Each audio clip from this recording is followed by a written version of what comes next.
Друзья, я вас всех приветствую. В этом видео я дам две просто термоядерные провокации для бывшей девушки, которые гарантированно взорвут ей мозг и уж точно не оставят равнодушной. Возможно, у кого-то из вас уже появились предположения. Может быть, добавить ее в черный список или наоборот убрать ее. А может быть, послать анонимный подарок? Или выложить фотографию с другой девушкой? Точно, пробить на ревность. Ведь это же очевидно. И наверняка кто-то из вас применял подобные способы, но все они не увенчались успехом. Более того, применять подобные провокации напрямую и несвоевременно приведет к фатальной ошибке. Созданию ощущения, что ты это делаешь для нее. То есть женщина будет понимать, что это показуха для нее, это спектакль. И нет более жалкого зрелища. Поэтому мы же с вами будем делать гораздо тоньше. Но эффект от этого будет в разы круче. Давайте-ка с этим разбираться, парни. Первая провокация будет основана на создании у бывшей девушки ощущения потери контроля тебя, твоего поведения, прогнозируемости твоих действий. Нам важно создать ощущение того, что с нашей стороны что-то изменилось, но напрямую с ней это никак не связано. Что мы делаем конкретно?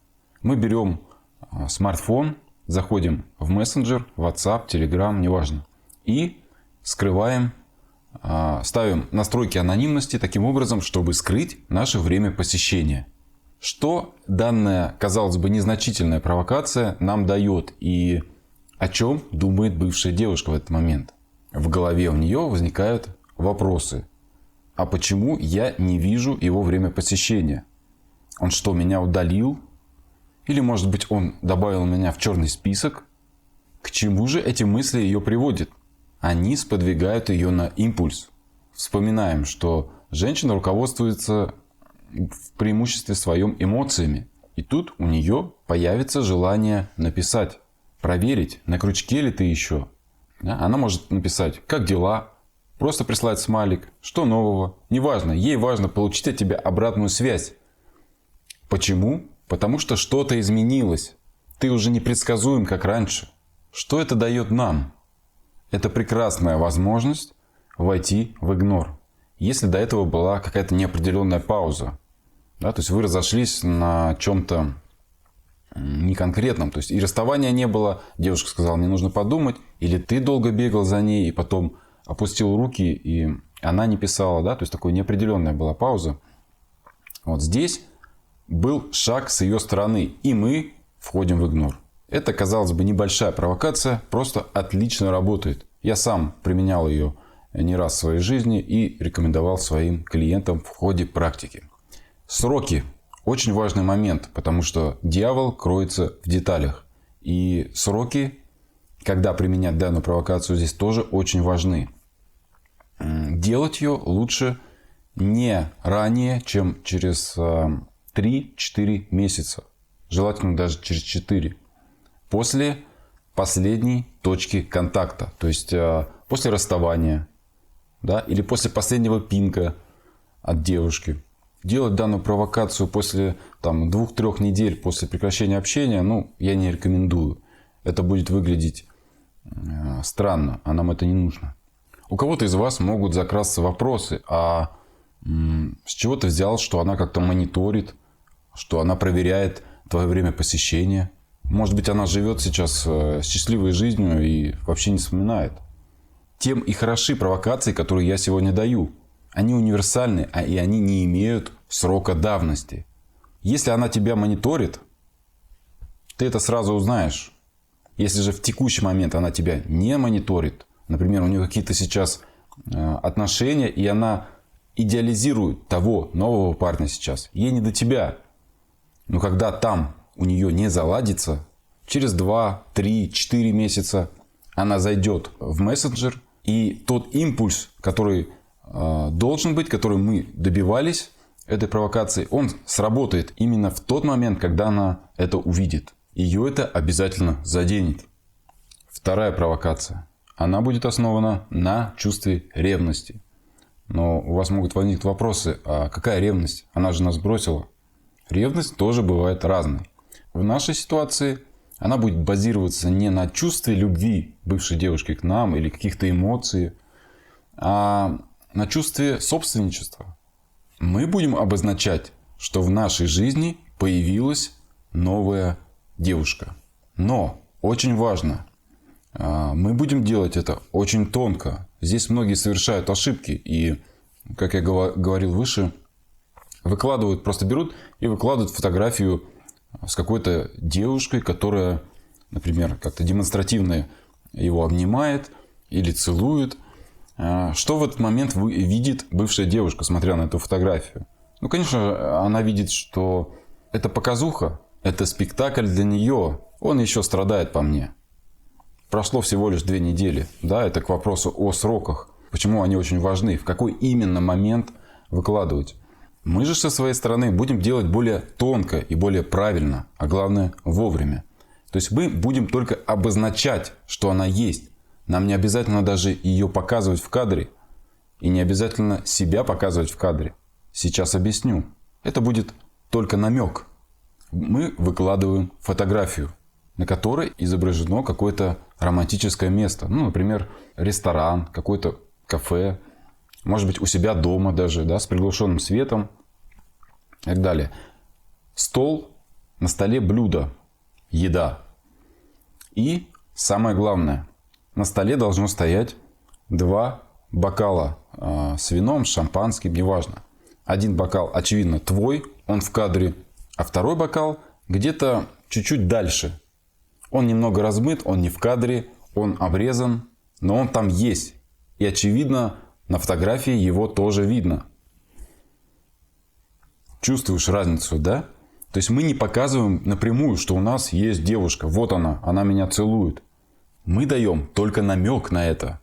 Но эффект от этого будет колоссальный по сравнению, если бы ты просто выложил фото. Это также отлично сработает в любой момент времени.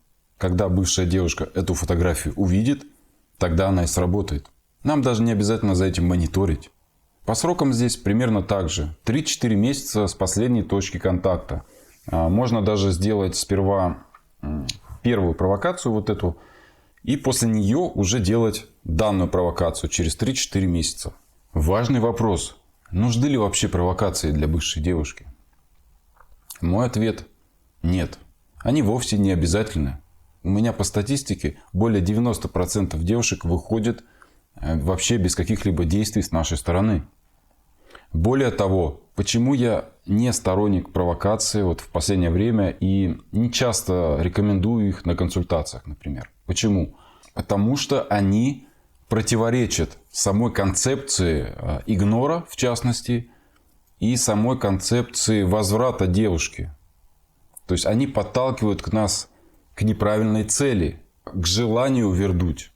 Если ты позволяешь себе хотеть ее вернуть, значит, ты потакаешь своей слабости. Ты ищешь этих страданий. Наша же цель – вспомнить и зародить те убеждения твои, которые были кастрированы твоей девушкой в процессе ваших взаимоотношений. Возврат – это не совсем про то, чтобы вернуть. Но и это тоже. Но в большей степени это про то, чтобы вновь стать сильным, тем, которым ты был когда-то в начале отношений. Не играть эту роль на длинной дистанции не получится, а именно стать, возродиться. Поэтому, делая провокации, особенно вот какие-то сложные провокации, да, хитрые, вот меня часто спрашивают, а может быть послать ей анонимный подарок или устроить случайную встречу. Давай устроим случайную встречу. Вот я попрошу своего друга, он ее подкараулит, узнает, во сколько она возвращается, потом передаст мне, а я потом подойду там, посмотрю туда. В общем, получается вот эта куча телодвижений, которые засасывают тебя обратно в это состояние. То есть ты не лечишься, ты не занижаешь к ней значимость, ты не приходишь к той автономности, которая нужна именно для того, когда девушка к тебе вернется, чтобы ты правильно смог себя повести. Нет, тебя затягивает обратно, и ты занимаешься исключительно этим. Да, вместо того, чтобы заниматься действительно нужными делами. Чем хороши данные, эти две провокации, которые я дал? Они универсальны, они автономны. Они не требуют какое-то наблюдения за реакцией бывшей девушки. То есть нам не нужно мониторить ее. А вот увидела она, что я поменял статус, или не увидела?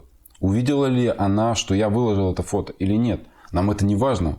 Мы сделали и забыли. Мы занимаемся дальше собой, будучи на 90% уверенными, что данные действия, они вызовут у нее просто бурю реакции. Этим они и хороши.